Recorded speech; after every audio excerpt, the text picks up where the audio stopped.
being a doctor is up there with one of the most stressful jobs you can have. Every year, or actually every few months, I actually even ask myself, is it time I walk away? Is it time I quit? When you make an error in an office job, okay, not great. You make an error when you're dealing with someone's life, that doesn't just impact the patient, impacts the individual as well. Because you might have a say on whether they live or die. Well, this happened a lot with COVID, didn't it? In terms of everyone saying it was a scam. When people say COVID is a scam, misinformation is sexy. Having these polarized views is sexy. Saying that, hey, there's some nuance, or giving you the real science is not sexy. Leaning one way or the other grabs attention. Outside my on-screen personality, I'm actually a bit of an introvert. Yeah, a lot of doctors don't. They smoke, they drink loads of alcohol. I know many doctors who abuse all sorts of drugs as well. Why? I haven't told many people this, if, any people actually. Hey everyone, and welcome back to another episode of A Millennial Mind. If you haven't already, please, can you do me a massive favor and press the subscribe or follow button wherever you're listening or watching to this. Only 4% of you that watch and listen to this podcast are actually following it.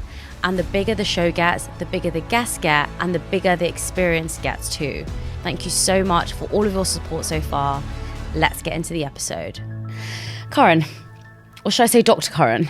No, Karan. Thank you so much for coming on A Millennial Mind. I'm so happy to have you here. No, thank you very much for having me. The first time I heard about you, I was at the Asian Media Awards. And I'm sitting there, and then suddenly your face just appears on screen, and it's like, Dr. Karan, a special award for him. They go through everything you've done. And I was, really? At that moment, I followed you.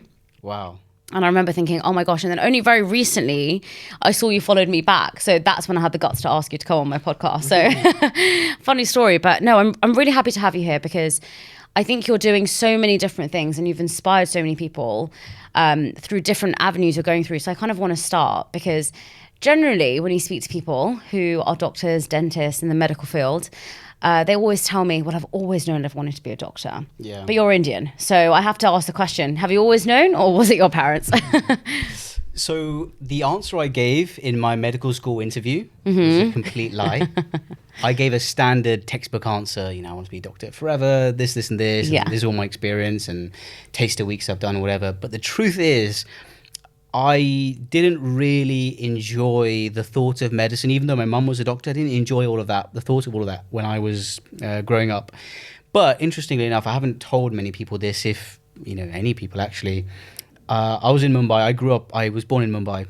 Okay. I came to the UK when I was 5 via Nairobi and Hong Kong. I used to go back to Mumbai every summer, as most of my family were there. And just outside my apartment, I was playing, street cricket with my cousins. It was a really hot kind of summer day. And suddenly I was bowling to my cousin, and he just fell to the ground, like crumpled, like an invisible sniper had shot him down. And I ran over to him, and he was just in so much pain. And then we took him to the hospital. Well, my kind of uncle and aunt took him to the hospital. I went as well. It turned out he had a ruptured appendix, and he almost died from that as well.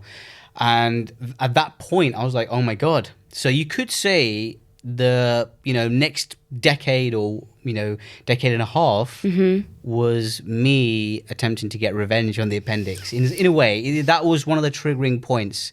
And then as I grew older, my mum kind of told me stories about her time as a doctor and this and that. And I enjoyed the thought of that. And I thought, wow, okay. So as all of these things culminated in me, having that affinity for thinking about medicine. So your mum's a doctor? Mum's a doctor, yeah. Oh, wow. She must be very proud.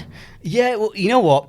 She was, out of both my parents, my dad really wanted me to be a doctor. Yeah. My mum, despite being a doctor, she kind of pushed me against the idea. She was like, it is tough, it's hard work, you have to do these night shifts, on calls, it's a lot of exams for the rest of your life. So she made the point against being a doctor, but my dad was like, no, you have to be a doctor. He's classic Indian dad. This is what I'm going to be like as a parent, because I do think when I see a doctor, and my dad always says this, like whenever I see a doctor and or a surgeon, or recently when a loved one has been in hospital and they come in and they just tell you what to do, I'm always like in awe of them. I'm like, wow, you're like Superman. And one time when a loved one was in quite a bad situation, my dad was like, you obviously fancy the doctor. I was like, I don't fancy the doctor. I just I'm in awe of them. And I am, because I think that, when this doctor came in, he was like, I haven't slept for 3 days, but let me take my time. And he went through everything. And I remember thinking in that moment, gosh, if I haven't slept for one day, I'm like a complete animal. I'm so moody. So I think that it's not only admirable in terms of how much you have to study, but it's like you said, continuously studying, continuously pushing, and always having to be there for other people, because your life is dependent on other people in that sense. Like, you have to be totally selfless. You cannot leave, I presume, right? If a patient needs you. Yeah, I mean, a classic example would be, our hours are relatively fixed in terms of, you start at 8, 8:30, 9, and you're on till 5:30, 6. But if you finish at 6 p.m., and there is someone dying or struggling to breathe, you can't be like, see you later. Yeah. You got see you later. You need to, stay on, make sure they're safe, stabilize them, do whatever you need to do. And then once they're stable, it could be 7, 8 o'clock, and then you hand over to the night person to continue the management. And that's part of the responsibility you take on being a doctor. There aren't fixed times. Unless you're doing like a clinic, for example, and you see patients in a clinic, that ends at roughly a specific time. But even then, medicine isn't a specialty where you're just making, a dish there, put it in the oven for an hour, it's done.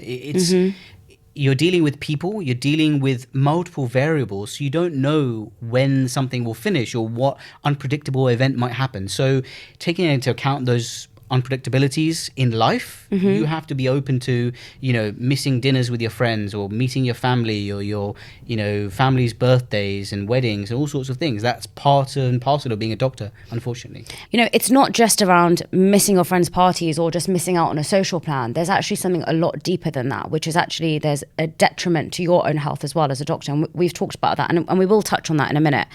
I want to kind of go through, you obviously studied during that time. For how many years? Is it 6 years? Yeah, 6 years of medical school. And then tell me the process of what happens. So 6 years of medical school, sometimes 5 depending on the university you're in. This is in the UK. Then you're an FY1 doctor, a foundation year 1 doctor.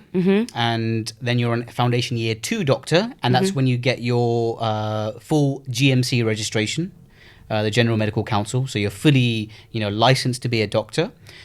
And then at the FY2 or that foundation year 2 stage, you can then decide which subspecialty you want to branch off into. Okay. Whether you want to do medicine, surgery, which specific type of surgery, GP, you want to be a family doctor, psychiatrist, all these things, they kind of branch off from there. If you want to be a surgeon, for example, you have to go into core surgical training. Now, for most surgical specialties, it's usually a generic surgical thing, because for all surgical specialties, in the very early stage, first 2 years, core training 1 and core training 2, the skills are broad. You need to pick up those tissue handling skills, how to dissect, all these things, anatomy. So it's general. You're not in ENT surgery or neurosurgery. Okay. It's just general. Okay, you could be in anything. So for my early years, I did urology, dealing with kidneys and bladders. I did plastic surgery. I did general surgery. I did all sorts of different surgeries, even though I didn't want to do most of those things. And then after those 2 years, you go into higher specialty training. Now that goes from ST3, 3, 4, 5, 6, 7, 8, 6 years of higher specialty training until you become a fully fledged surgeon, or like a consultant in the UK. And every year is more responsibility. You operate more on your own, and it's a progressive thing. So right now, I'm significantly more independent than I was several years ago. I can, cut bowel cancers out of people, remove people's appendixes, gallbladders, fix hernias, all sorts for things. I'm confused just you telling me about that. When you were telling me all those things, I was like, oh my God. As well, when I was a junior doctor applying for surgical training pathways, I was like, what does all these numbers mean? CT1, FY, I didn't actually understand it. It's a very convoluted process. There are so many exams and interviews you need to sit. I thought when I finished medical school, that's it. I've got into medical school. I'm going to be a doctor and it's all easy. Yeah. It's not. Medical school is the easiest time of your life. It's the funnest time of your life. The real work, starts when you become a doctor, and then you start at the bottom of another ladder. And it's a ladder that never ends. And that's saying something, because you went to Imperial, right? Yeah. So it can't have been the most fun university experiences. I'm joking. Well, yeah. Right. So one of the things we've spoken about off camera, and I think is very relevant in terms of what people are going through today, is the cost of living crisis. Yeah. So as you said, you've gone through medical school for 5 or 6 years, however long it is. What was your starting salary? So as a first year doctor in the UK, depending on the location, if you're in London or somewhere else, you're on somewhere around 25,000, maybe a little bit more than that. 25,000, 27,000 pounds a year. And that is before tax. Compare that to like a banker salary of like 45, 50. Yeah, I've often compared myself to friends who work at JP Morgan, Goldman Sachs, or, are financiers in the city and all these things. And, their bonuses are more than my yearly salary when I was, well, even now, they're more. And I don't think it's fair to completely compare because I knew what I was getting myself into. I never expected I'm going to get a banker's salary as a first year doctor or as a doctor full stop. And the thing is, though, as you progress in life as a doctor, the gradations go up, you earn a little bit more. And then when you're a specialty doctor, like I am now, in the kind of higher surgical pathway, you earn around £60,000 or a little bit around that before tax. Okay. Again, in the grand scheme of things, for the amount of stress you undertake, the night shifts you do, the sacrifices you make, it's arguable. I would say it's probably not worthy of that person. They probably should earn a bit more. Same with all healthcare professionals. And that's why, nurses, physios, ambulance workers, doctors are all striking because they want pay restoration or pay rises to, be in keeping with what they feel they're worth. Definitely. I think that they're definitely underpaid. And I think everybody knows that. But why are doctors still underpaid is something that's a deeper question. And you're not a politician and neither am I for us to go through in another way. But, I was watching this movie. I've forgotten the name of it now. What was it called? I've told you before. The Good Nurse.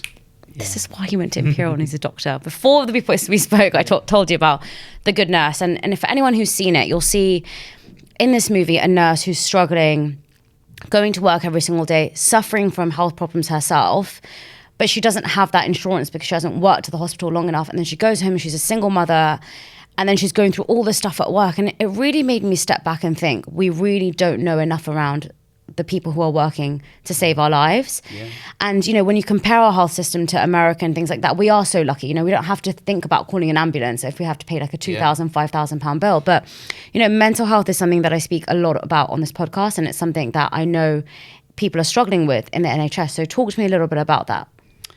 I think the struggles in the NHS on a macro level, the whole cohort of healthcare workers is shared on a micro level by every single person working there at different points, from the first year doctor overwhelmed by the tasks he has to do or she has to do and just dealing with life in the hospital, to the most senior doctors dealing with admin responsibility and all the weight of the years working in the NHS and seeing the flaws and the system crumble. There's so many stressors that impact. And for me specifically, and I'm sure this is echoed by a lot of my colleagues, it's not just the pay, it's the stresses of parking, the lack of rest facilities in the hospital, the sleeping conditions, the amount of work, the lack of staff, which then burdens the individual with even more responsibility and work. And the more responsibility you give a person, if and you're on a skeleton team where the team is stretched, you've got more work, it's only natural that will increase the rates of mistakes and errors. When you make an error in an office job, okay, not great. You make an error when you're dealing with someone's life, that doesn't just impact the patient, impacts the individual as well, because you might have a say on whether they live or die, or in the best case scenario, whether they have a wound infection or they have a longer stay in hospital because you made an error, which is still such a huge weight to carry and such a burden to carry.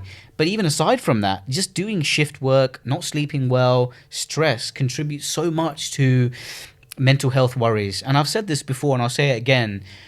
When someone is working in a healthcare setting, you are sacrificing your life years to save other people's lives. To extend their life, you're shortening your own life. Being a doctor is up there with one of the most stressful jobs you can have. Whether it's a pilot or being in the army, being in the fire. What are they?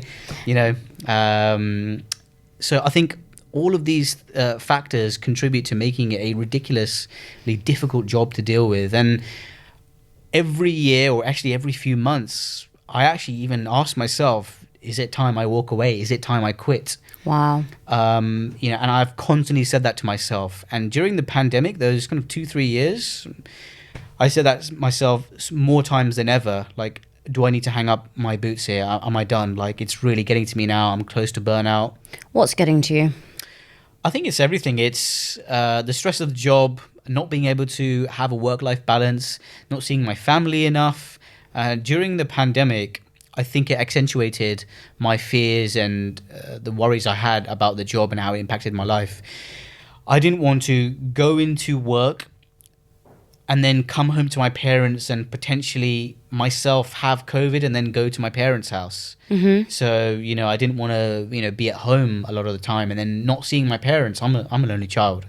So not seeing my parents was something I wasn't comfortable with. So it was that, just the sleeplessness, the stress of the job, but also career progression. You need to progress in your career. So that involves doing exams, doing interviews, constantly appraising yourself, revalidating yourself. That means publishing papers, going to conferences, going to courses. So this is all called CPD, continuous professional development. So, aside from your job, dealing with people's lives and disease and sickness and health, you need to improve yourself. And going on conferences and courses are bloody expensive. A few years back, one of the exams I had to sit for my surgical exams, they cost me a couple of grand just to sit the exams. Oh my gosh. I'm going to a conference in a couple of months' time to go to the conference and publish my research that I'm presenting. All of that is around a grand. And sometimes when you're publishing a piece of research into a journal, some of the papers require you to pay a fee. So there's constant, and on top of that, the GMC license to maintain my license, a few £100. The British Medical Association, the kind of to pay for that, it's also a few £100. To maintain my post-nominals, MRCS, member of the Royal College of Surgeons, I need to pay a few £100 to the Royal College of Surgeons to maintain that. So I am leaking money out of every orifice, just to maintain my profession. And on top of that, you need to progress. So one thing is dealing with patients, and the other thing is career progression. It's a money game. My gosh. I mean, you have 5 million followers on TikTok. Yeah. And around 500,000 on Instagram. Why haven't you quit?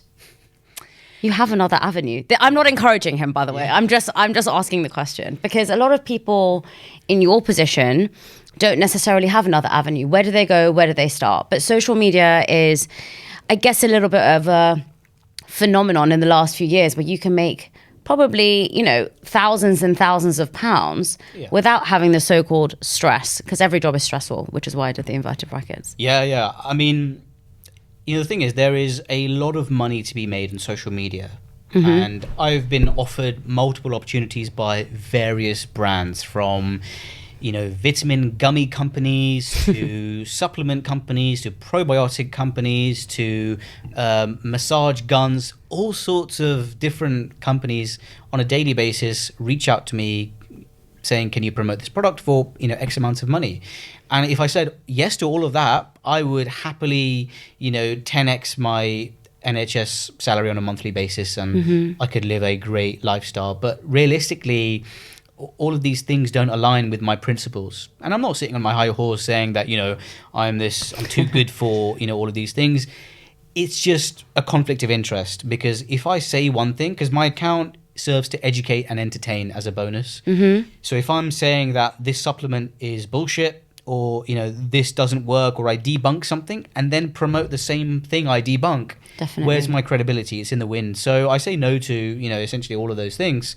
But do I want to make some money on social media? Of course. But I think there's other means for me to do that. I can grow a YouTube following and make, ad revenue, with the YouTube views. Or I can maybe launch a podcast one day and get money from the streams. Maybe I can write a book and get money from the book sales. So I think these are all ways that I would like to do things. And this is not, no shade on any influencer doing all these things, unless those products are harmful in some way to 100%. the consumer. Otherwise, do what you want, but it's just not what I want to do. 100%. So let's talk around how you grew, because this is the forefront of everyone's mind for this year. How do I grow? How do I grow? How do I grow? And, you started by just making YouTube videos, right? Yeah, so a lot of people see my success and overnight success. This guy just blew up on TikTok. But, actually, it's a 10-year overnight success, if you will. 2012, I started a YouTube channel focusing on very medical-centric videos, teaching medical students and physios, nurses and junior doctors how to do certain medical examinations, how to listen to someone's heart, how to do an abdominal examination, how to take someone's blood pressure. Very healthcare focused for a healthcare professional or a medical student. And, that got some degree of virality and kind of a cult following, 35,000-ish. And on YouTube? Enjoyed that. Yeah, this is back in 2012. My God, that's not some following. I think I've just reached 5,000 on YouTube, and I've been doing this for a year. It was a good time. And, there's early stages of YouTube where 2012 was relatively early stage of YouTube where it wasn't as big as the mammoth it is now. Yeah. But the thing is, I stopped. I was so busy, caught up in my medical school exams and everything. I just kind of stopped there. And I didn't start reposting or making stuff on YouTube again till about 2018, 2019. It was almost like a 6-year voluntary hiatus I took. And I really regret that. It's one of, a big regret of mine. I wish I'd continued posting on YouTube then, because who knows what would have happened. But anyway, I'm here now. It's hindsight's a great thing. And I think I'm here now. I'm making content. I'm enjoying myself. So, happy days. And how did you suddenly grow? Because I know, like we've said, nothing is an overnight success, and those small moments really do add up. So when did you kind of get into the swing of it? And also, more importantly, how did you have the time? So I was just a consumer on TikTok initially, and I thought, okay, there's maybe another nice way I can educate the stuff I was doing on YouTube then. Shorter, easier way, doesn't involve any editing. I can edit everything in the app. Great, because I'm not an editor. I don't have those skills. So I thought, great, let me do this. And I started making videos, and actually one of my juniors suggested me to make some videos about some weird medical facts.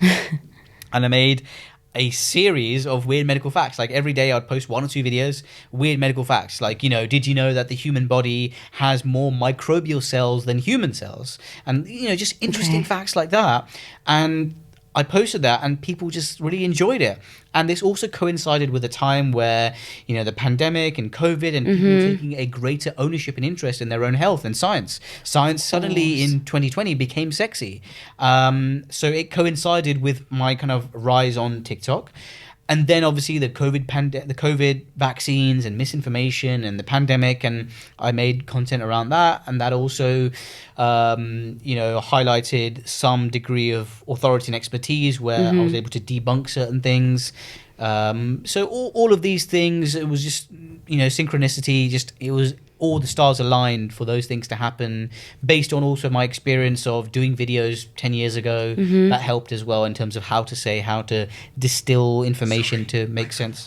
Well, despite the COVID and, all of these things, it is phenomenal to have grown that quickly. Yeah, in a few years. It's crazy. 5 million followers on TikTok, 500,000 on Instagram, and you have loads on YouTube as well. When I was looking at you, I remember thinking, my God, I can't. Actually, the first one of the questions I asked you today was, have I seen it wrong, or do you not really post that many YouTube videos? Because you've got so many YouTube followers. But, it really is incredible. And I know, from what you're saying in terms of working those long shifts, working those long hours, to upload a video, because now you do obviously edit your videos.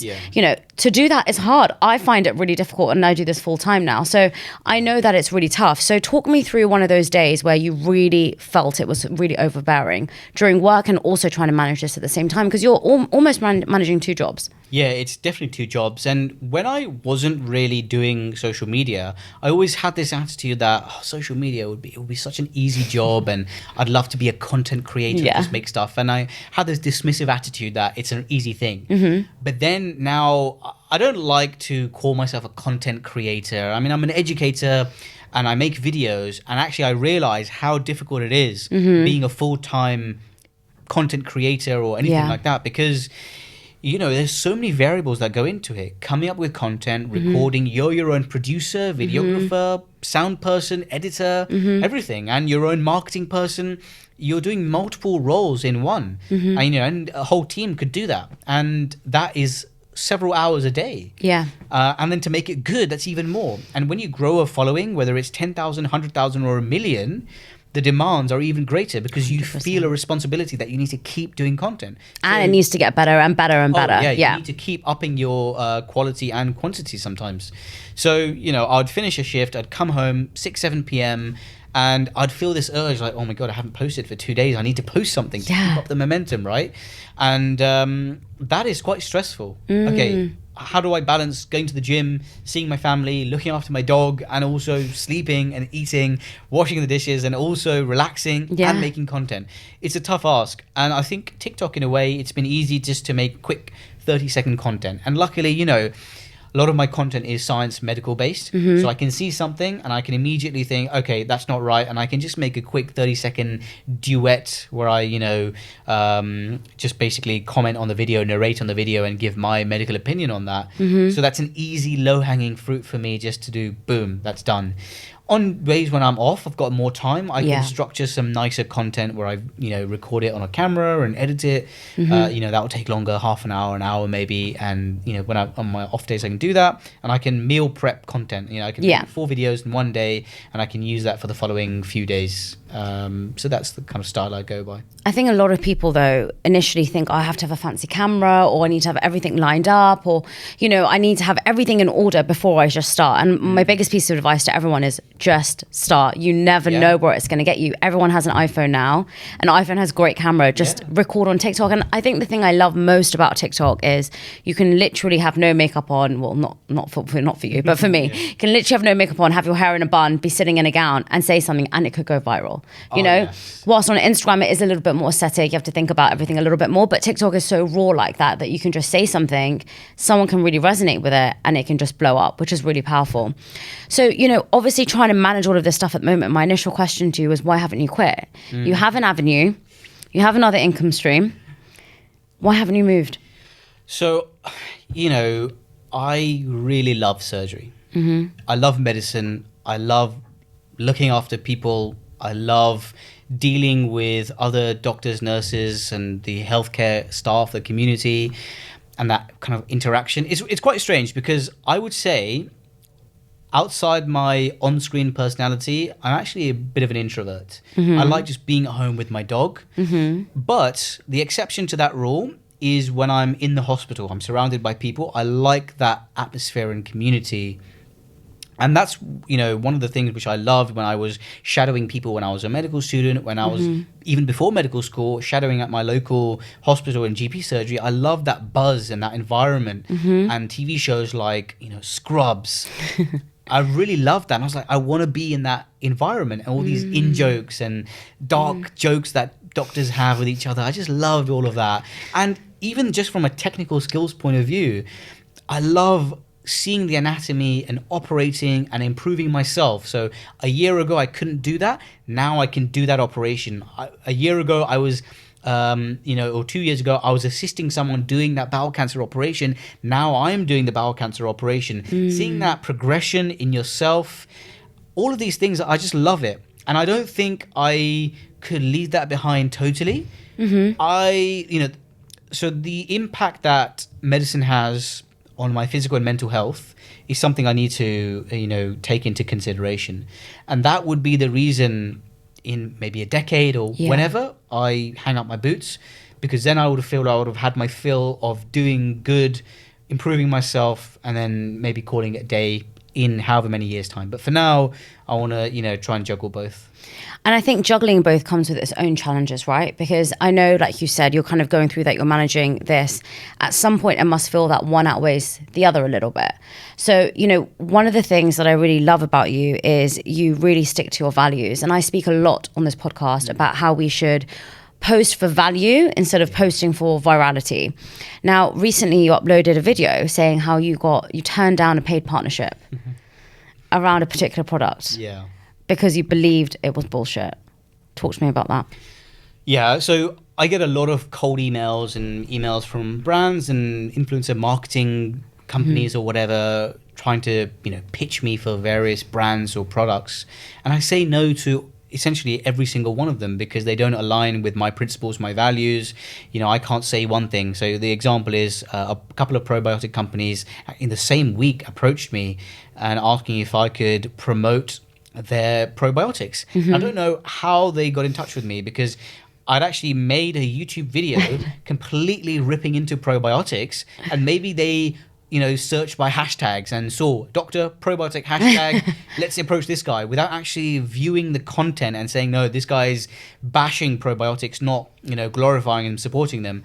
So, I just completely ignored the emails. And the thing is, I would feel guilty and I wouldn't feel it sat right with me if I took money from companies to promote products I don't believe in. And in fact, products I've, admonished and said, no, you don't need them. Because at the end of the day, one of the most highly unregulated industries is the health, wellness, and fitness industries. It's so unscrupulous. There's so much pseudoscience and so much bullshit there, from vitamins to supplements to probiotics. There's so much wrong there to, UV face, infrared face masks and all this kind of stuff. And don't even get me started on the skincare industry, which is a whole can of worms. There's so much wrong there, and it's all great marketing, and they get influencers. You are going to trust your favorite influencer. Of course. Because they're part of your extended family. It's this parabolic relationship you have with them. You feel that it's your friend. Your friend is not going to lie to you. Well, let me tell you, your best friend will lie to you if it means their pockets are lined with 5,000, 10,000, 20,000. Yeah. It's money for them. Let's break down some of these things because, look, I'm a bit naive to some of these things. Vitamins. Yeah. Tell me about them. So, okay, I think there's a lot of, nothing is black and white. Okay. Neither in medicine or in life. I don't like to make completely sweeping statements on everything, even though I just said everything is rubbish. Yeah.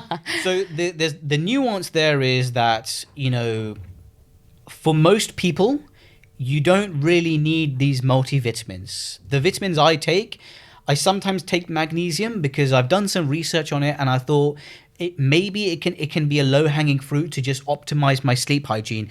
And N=1 trial of myself, I took magnesium for a couple of weeks and my sleep was already pretty good, but it just made my sleep even better. So I've continued to take it. Okay. I'm not saying that someone should take it, but I've just done that own research on my own and it works. The other thing I take is vitamin D. So if you've got darker skin, and especially if you combine that with living in a northern hemispheric country, Scandinavian countries, the UK, where you have a generally low solar angle and you get less sunlight, less exposure to those UV rays, it's worth taking some vitamin D. But apart from that, I don't really take anything at all. Sometimes some protein supplements, protein shakes or whatever. Yeah. For the average person, doesn't really do anything. If you exercise, sleep well, have a varied diet, plenty of fiber, it's fine. We need to also take into account social and health inequalities. Not everyone can afford a varied, nutritious diet. They might be eating processed foods every night of the week, getting takeaway foods that might not provide them with all the micronutrients that they require for a optimized diet, optimized body functioning.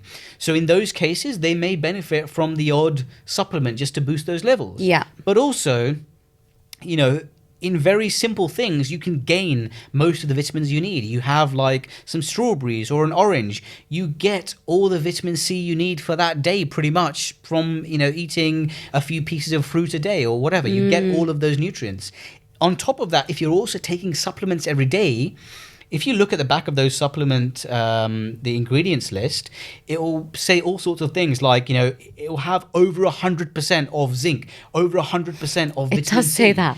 You don't need that because actually if you have, for example, in one day, if you accumulate 300% of vitamin C, and if you basically are overdosing on vitamin C, that can cause stomach irritation, nausea. It can actually have, negative impacts if you overdose on vitamins. That's the worst case scenario. You overdose on vitamins and it gives you stomach pains or various other things. The best case scenario is that it's just expensive urine. or expensive poo. You don't need it for the vast majority of people. There's a small subset of people for which it will be helpful maybe to supplement themselves until they can change their diet as a transient thing. Do you need to be on vitamins lifelong? No. Wow. You don't. Even for those people who it would benefit, lifelong vitamins doesn't make sense, except a couple. Like I mentioned, maybe magnesium, vitamin D, maybe some cod liver oil, maybe, but it's a bit of a grey area that as well. So, it's highly unregulated as well because it's a dietary supplement. It's not a medical product. So again, you can say whatever and do whatever. All these kind of supermarkets and shops which have that vitamin section, who knows actually what's inside it? And that comes to my point about probiotic supplements that you can get over the counter. I've constantly said your body is like a swimming pool or an ocean. It's teeming with life. You've got trillions of microscopic bacteria and all sorts in there. You taking an over-the-counter probiotic drink or pill or whatever is the equivalent of you taking a teaspoon of sugar, putting it into the ocean, and then expecting the ocean to taste sweet. Your microbiome is more unique than anyone else's. It's specific for you. It's like a second set of DNA. DNA is unique. The microbiome, your gut bacteria, is unique for you. So how can you expect a one-size-fits-all probiotic to work for you and everyone else? Would you go into a shop and expect the shop to have a one-size suit or dress for everyone? No. So how can we need tailored probiotics, which is the future of medicine. Okay. Where we can tailor probiotics based on your genetic profile. What are the different strains of bacteria inside you? Maybe we can give you some more of the good stuff for you. So it's highly unregulated. Some of these products, they claim to have, this strain or that strain. We don't even know. There've been studies done showing that actually it's not, those strains don't exist in those probiotics. It's just, it can be anything. And yeah. I've heard a lot of people talking around debunking fat loss pills and, these gummies that will make you lose weight and all of things like that, but never really much around vitamins, because I guess we've just believed it. I mean, I've been taking vitamins for so long. And I think but for me, I would say, I know that I lived a very rushed lifestyle. And so I grab things on the go. I'm very quick. As you saw today, I had a Coke before you even got here. So for me to take a supplement or to take a vitamin is easy and it helps me. But for the average person who's listening and watching this, what's your recommendation? Because aren't vitamins a good way for people who can't afford, a healthy, nutritious meal, or people who are running around all the time, or, for some people who are just struggling to learn how to cook, because that's another chore in itself. Again, yes and no. I don't think it's a sustainable long-term option just to keep pouring money into buying vitamins and supplements. Mm-hmm. Because like I said, it's highly unregulated and there are different variations. Again, there's like the luxury end of supplements that offer a monthly subscription to your supplement service versus the cheap generic ones. They're probably realistically equivalent in terms of value. It may help just to top up a few things, if you're a vegan or a vegetarian, you're not getting whatever, your B12 or iron because you're not, eating meat or whatever. Something might help in certain ways.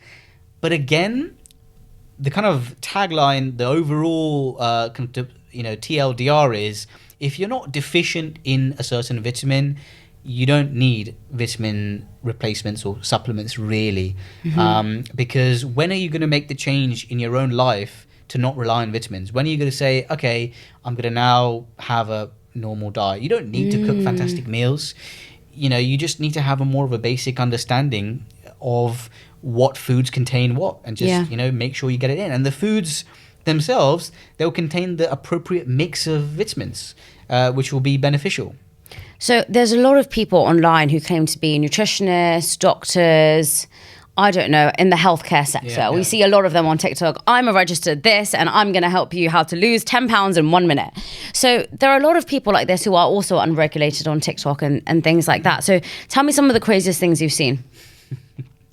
Well, just this morning, one of my followers messaged me a video about some guy who's a chiropractor in America.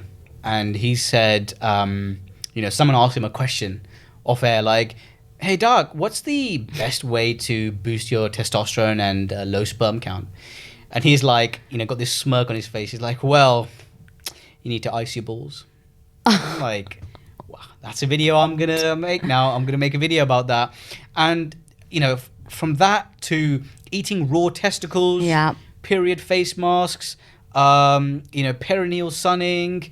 What else is there? Vaginal steaming. Oh yeah, I heard about that. Chlorophyll drinks. All of these Aloe vera drinks. Oh, what God. are all those things? Yeah. Like I said, all of these health and wellness fads, it's either someone trying to sell you something, either their product, their course, their consultation with them.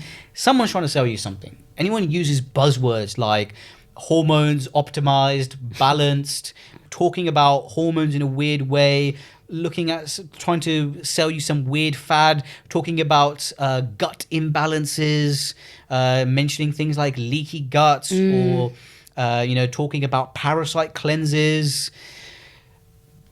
Realistically, my favorite one is like, doctors are not telling you the truth about this. That is a sentence that you'll find in someone who is bullshitting you. Doctors are lying to you about this. Are doctors trying to make you sick? That's a classic way to be like, oh, yeah, doctors are all liars and they're just drug dealers and they're trying to sell you drugs all the time. No, you need to buy my crazy fungal remedy or whatever. It's like, come on, dude. Well, this happened a lot with COVID, didn't it? In terms of everyone saying it was a scam. Yeah. And now there's this new disease. Have you heard of it? Well, obviously you've heard of it. You're a doctor. Obviously I've forgotten the name because I forget everything. But have you heard of it? Oh, you haven't heard of it? Okay. Well, there's this new disease in China, apparently, that it's like COVID round 2. And in China at the moment, they're on lockdown. Oh, yeah. I think China's just actually relaxed some of their harsher, lockdown policies. And they've seen a huge spike, in their COVID numbers and things like that. And, I think you could argue for and against lockdowns. For example, in the UK, we relaxed the lockdowns and obviously more people got natural COVID infections. This is after a huge percentage of the population's already been vaccinated and are, safe, quote unquote. But China had a zero COVID policy where they went ultra lockdown, which, you can make cases to argue against that. And the rebound effect is that, maybe that wasn't the right idea. But I don't know, when people say COVID is a scam, it's laughable because you're saying that millions and millions of healthcare workers all over the world were in on some huge scheme. Joke. Yeah. In that case, if it were true, COVID would have been the biggest scam of all time. Yeah. And I always, when people say that to me, I'm like, what was the objective? Wow. And people are like, well, all these vaccines are really expensive and all these vaccine workers got paid something. I was like, but what about the people who died? Was that a scam? And I really find it confusing when people say that. But there's a lot of new vaccines that are coming out now. There's a 4th jab to have. And I guess a lot of people are unclear and a little bit scared to take it. So, immunity wanes over time. It attenuates because more infections means more viral replication, means more mutations, means newer strains.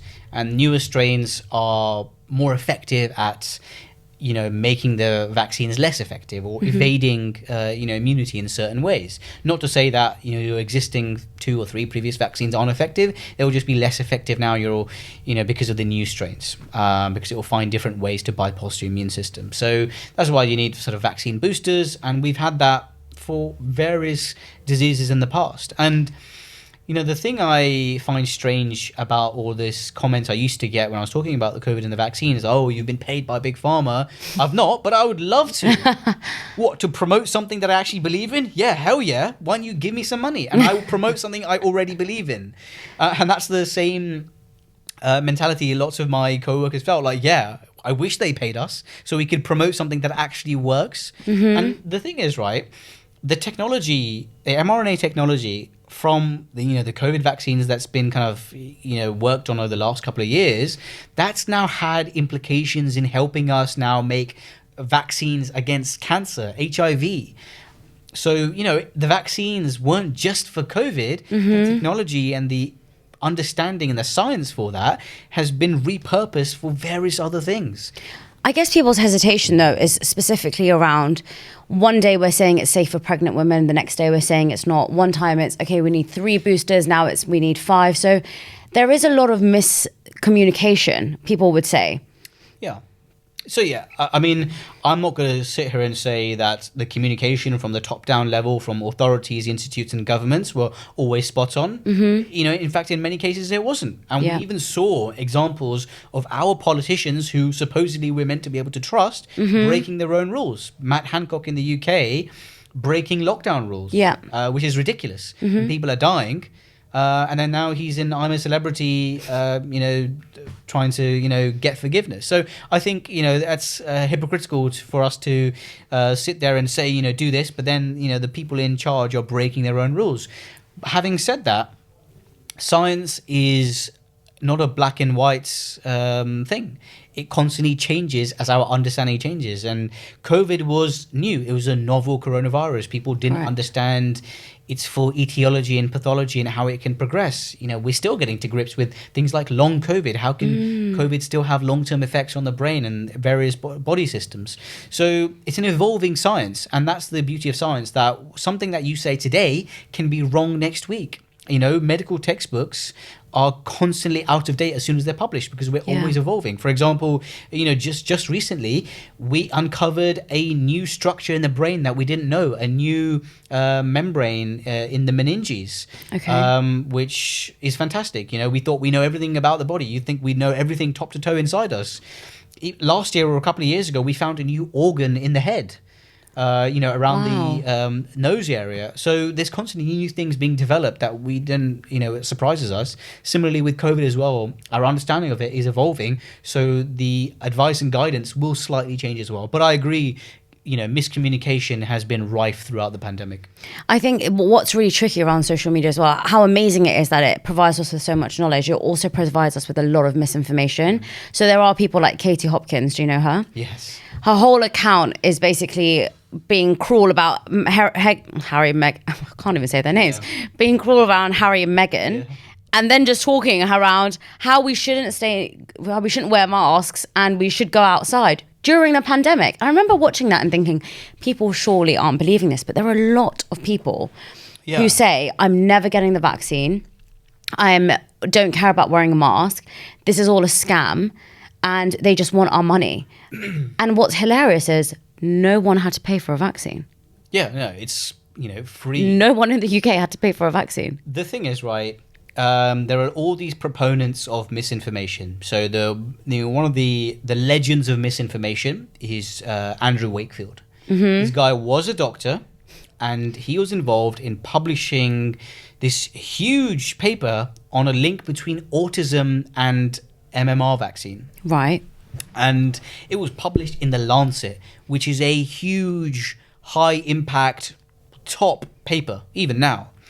And there was this ridiculous link between getting the MMR vaccine and autism, which is ridiculous.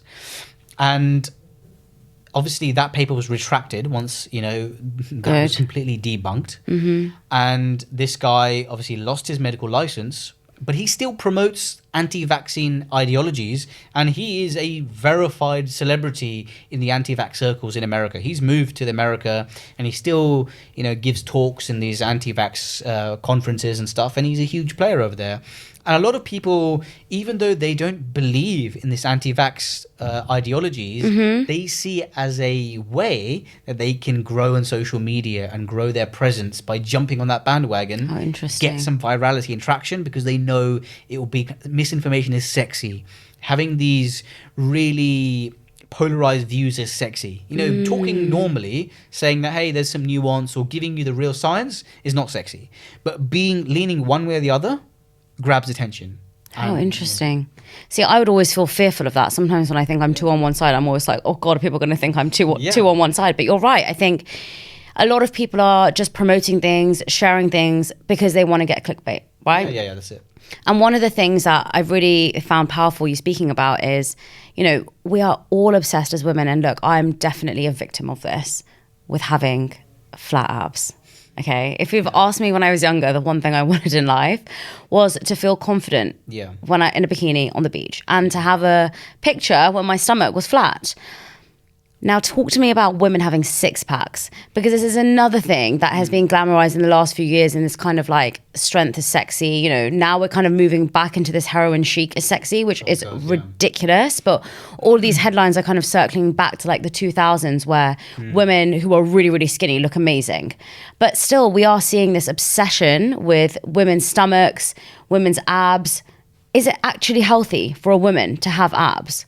Well, I think the misconception comes with a lack of understanding about physiology and, you know, general biology, really. You know, first of all, fat isn't always a bad thing. There are actually two types of fat. There's subcutaneous fat, which you can kind of, you know, pinch on your skin. That's kind of subcutaneous fat. And then there's a visceral fat, which is the deeper fat. And this is generally thought to be the unhealthy fat. It wraps around organs. You know, I see it when I'm operating on people. It's wrapped around people's colons, liver, pancreas, etc. And this can contribute to metabolic disease, poor cardiovascular health, etc. Increase the risk of cancer and all these sort of things. So you can be skinny and have high amounts of visceral fat, and you can be, you know, on the surface, you know, curvy, but have low amounts of visceral fat. And I see this when I'm operating on people, and, you know, I have the chance to look inside people. Someone can be skinny fat and unhealthy, so they have the fat inside or around their organs, and you can be kind of a healthy fat, and they don't have a lot of visceral fat, and you just got a lot of subcutaneous fat. An example of that is be a sumo wrestler. They did a study where they compared sumo wrestlers to other adult males of the same weight and size. And they did CT scans of these people, and they found that sumo wrestlers had lower amounts of visceral fat than their counterparts who were not sumo wrestlers. Wow. And they were healthier because they are elite athletes in their own right. They do hours and hours of training a day, and exercise stimulates adiponectin, which is a hormone which can reduce the amount of visceral fat. And, you know, there's all sorts of things we can get into about that. But without being too geeky, onto the topic of six packs. So women on average carry a higher body fat percentage than men. They have around, you know, 12-ish% of essential body fat. Men have around 3% of essential body fat. Essential body fat is different from total body fat. This essential body fat is what we need for vital functions, for insulating us, providing us with warmth, protecting and padding the organs, producing various hormones. For example, that essential body fat. Fat is an endocrine organ in its own right. It produces hormones like estrogen. So in women, estrogen is important, not only to maintain reproductive health, but also for psychological health, for maintaining bone density. So for a woman if they're getting abs, this is on average, not for everyone. Dropping down to a body fat percentage that would be low enough, it would almost be creeping towards that essential body fat percentage. 13%. Then you're compromising on those essential functions. You might get hypothalamic amenorrhea, where you get a transient cessation of your periods. You might get psychological issues, low bone density, which increases your risk of bone fractures. And the thing is, estrogen, low fat or very low fat, means very low estrogen, which has significant physiological and psychological impacts on health. And especially in postmenopausal women who naturally experience a drop off in estrogen, having six-pack abs, again, would increase the risk of those things. Now, the caveat to that is that we all carry body fat, in different areas. Correct. And it's in different ways. So someone can have a higher than expected body fat percentage and still have visible abs because they have a leaner torso, etc. So it's all very variable. But for the average person, for the average woman, having a six-pack isn't necessarily healthy. And as a general rule, you know, six-pack doesn't equal healthy. You know, there's health promoting behaviors which are far more important. Making sure your bowel habit's good, making sure your sleep is good, regulating your stress. And even for men as well, trying to have a six-pack for the same reasons can completely, you know, cause your testosterone to plummet. Wow. And you'll see these bodybuilders who have, you know, body fat percentages so low you can see their pancreas secreting insulin. That's how low it is. They have very low libido, very low testosterone. Their testicles are shrunk because of the low testosterone. And yeah, fat is good in many ways. You talk about sleep there, and that's something I definitely struggle with. And I'm kind of the person who will just drink like 5 coffees a day. And just kind of power through if I need to. You know, on average, I would say I've never been someone who slept a lot. And this is what I mean. Some people need to sleep like 7-8 hours every day and some people don't. Is that true? So the 7-8 hour thing is a myth. You don't have to sleep 8 hours a day. There's a certain, so quality and quantity is important. There is a certain number of hours you need to sleep, and it's more dictated by how fresh you feel when you wake up. If you've slept 6 hours and you feel fresh when you wake up, that's probably fine for you. Okay. If you sleep 9 hours and you feel fresh, great. If you sleep 7 and you're not fresh, maybe you need an extra hour or change your bed patterns, because we all have our own biological clock, which dictates on a biological level how much sleep you need to feel fresh. In every cell in our body, we've got little clocks, clock proteins, which determine our circadian rhythm, that sort of internal, metronome, which dictates how much sleep we need, at what time certain hormones are released, and it varies individual to individual, which is why we have these chronotypes or these sleep differences. Someone's a night owl or a morning lark or whatever. We have slight differences which lead us to sleep at different times, wake up at different times, require different hours. And it's also the depth of sleep. You need to have not only a certain number of hours, but also a certain number of hours of uninterrupted sleep. So you can get into those deeper REM sleep patterns, stages, have the slow wave sleep. There's kind of deeper non-REM stages. That's essential for release of growth hormone. You need to get into those deeper REM stages where you can have the release of testosterone and general body restoration and repair. As a doctor, you're telling me all of these things, but I bet most of the doctors don't get that. Yeah, a lot of doctors don't. They smoke, they drink loads of alcohol. I know many doctors who abuse all sorts of drugs as well. Why? Stresses of the job. I've known some doctors who have been struck off because they've abused some anesthetic agents from the anesthetic cupboard that you give patients because it's easy access. You think you can access it and you're struggling to sleep, you're struggling at home, you're struggling financially, the stresses of the job, all sorts of things. And, a quick fix, sometimes a crutch, is to abuse various vices, whether it's smoking, drinking, hardcore drugs. Happens. I think in the society kind of like we've grown up with instant gratification a lot. And I speak about that a lot on this podcast, is everything seems so easy if you can just fix it with one quick pill, right? You can't fix anything with one quick thing. It's all around small habits, small changes and progress. But as a doctor and as a surgeon, you probably advise people a lot on these kind of small steps. So what would be your biggest advice for people listening to this podcast who are struggling at the moment with their health, with their sleep, with their overall kind of body? Yeah, like you said, nothing is a quick fix. And even if you want to fix your sleep, your bowel routine, your general health, you need to give yourself a several month plan. Wow. Just say that, I'm going to have shitty sleep for several days, several weeks, but it's seeing those gradual improvements every time. So I'm going to not drink coffee, after 2 p.m. or I'm going to not watch Netflix in bed. Just making tiny little changes and eventually adding in those changes, they culminate into big changes over time. And that's what I do in surgery. I don't say to myself, I'm going to learn how to do that surgery by next week. When you're a surgeon, when you're a surgical trainee, you're taught to break the procedure down into small bits. So for example, when I was first learning how to do an appendix, I didn't learn how to do an appendix. I learned how to make the cuts. I learned the anatomy. I learned how to dissect the appendix off the colon. I learned to tie the blood supply off the appendix. I learned to cut it. So, and then I add all those steps. I'm taught individual things each time. So it's only after doing my 12th or 13th appendix, the next one, I did all those steps on my own. Wow. And then it was after, doing a dozen or seeing a dozen appendixes, I was able to do the appendix. So make those small changes and it adds up into a big change. So don't give yourself a unenviable task of climbing this insurmountable thing that, because then you're just going to procrastinate. 100%. And that was one of the reasons I created the performance planner, right? As you saw, you have a big picture goal. The most important thing is to break it down, because when you're in a dark room, you can see the step in front of you. You may not be able to see the door, but you can see the step in front. And it's so important to just focus on that one step. And it's important when you've got this big task or this big goal, focus on one thing at a time. And that's why I always tell everyone, write down your idea and then write down everything you need to do to achieve that. And then block off time block. Yeah. When are you going to achieve those things? And slowly, you'll see that progress. If you kind of just jump in, and a lot of people message me on here saying, I want to start a podcast. And I'm like, okay, so have you thought of a name? Have you thought about your posting schedule? Have you thought about where you want to do it? They're like, no, I just want to start a podcast. And I'm like, okay, the podcast is the goal. The first thing you need to do is think about what you want to talk about.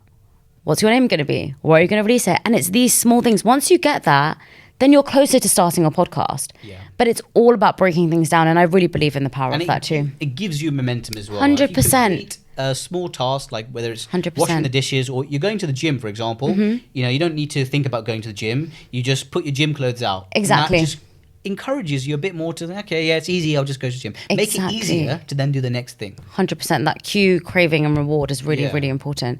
But Karan, thank you so much for coming on. It's been really insightful. I feel like I've got a million questions to ask you off camera now. So one of the biggest misconceptions is that periods are meant to be very painful, because a lot of women have very painful periods. So in terms of the physiology of having a menstrual cycle, you get a release of chemicals called prostaglandins, which cause the contraction of the muscle layer of the uterus to contract. Okay. And it causes something called transient hypoxia, where there's lack of oxygen going to the cells in the uterus, and that is very painful. But excessive pain, that's debilitating, that's causing you not to function properly and not allowing you to do your normal activities, that is not normal. Yeah, I don't have that. But in society, that's become normalized. It has. To have very painful periods that you can't go into work, you can't go outside. And that is not normal, because there are so many conditions which are underdiagnosed. PCOS, endometriosis, adenomyosis, fibroids, which cause menorrhagia, you know, very heavy periods and very heavy bleeding. And all of these things are not normal, but we've normalized it some way. And I think that is, again, part of that gender gap when it comes to healthcare as well. I see a lot of the times where I'll see a young woman with abdominal pain, and another doctor has written in the notes, diagnosis, query, period pain. I mean, like, mate, it's not period pain. This woman has fucking appendicitis. And it's because sometimes doctors can attribute pain. It's so easy to, oh, you've got abdominal pain? It's probably a period, isn't it? It's so easy to reach for that, that straw. It's not.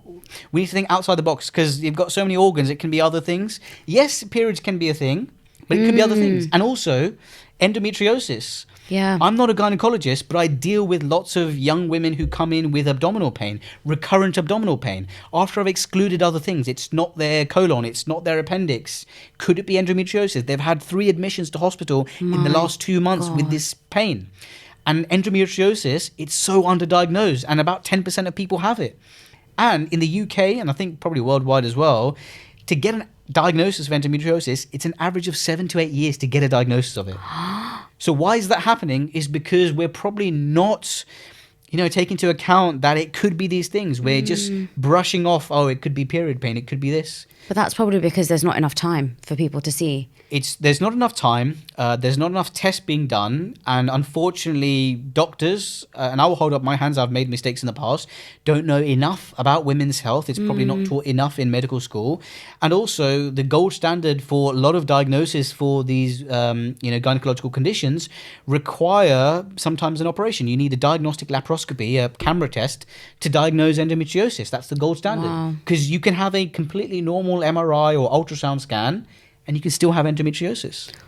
Oh, wow. I did not know that. Yeah, and you can get endometriosis. And because the constellation of symptoms are so vague, you can get nausea, back pain, heavy periods, just, weight gain, all these weird symptoms, which don't quite pin you to any one direction. It's so vague, it could be anything. And another reason why it's hard to diagnose. And also there's a million supplements that will now help you with endometriosis. Yeah, exactly. Probiotics, PCOS. All these sort of things. And to be honest, endometriosis can be in so many different places in the body.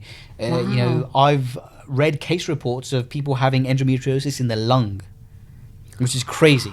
It's crazy. Something that's similar to the lining of the uterus ends up in the lung, or on the colon.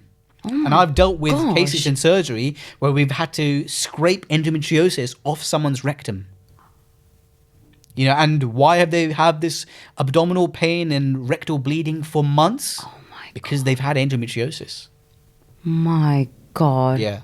So that's just a little mini rant about how we've sometimes failed to appreciate the full impact and burden of women's, gynecological conditions and women's health. That's part of the gap that we see between, men's health and women's health. It's taken sometimes less seriously because, and this is not just a current thing. That's going back years. I mean, this is not just with health. This is with everything. Even the word hysteria has misogynistic tones. It's from the Latin, from the womb. It means hystericus of the womb.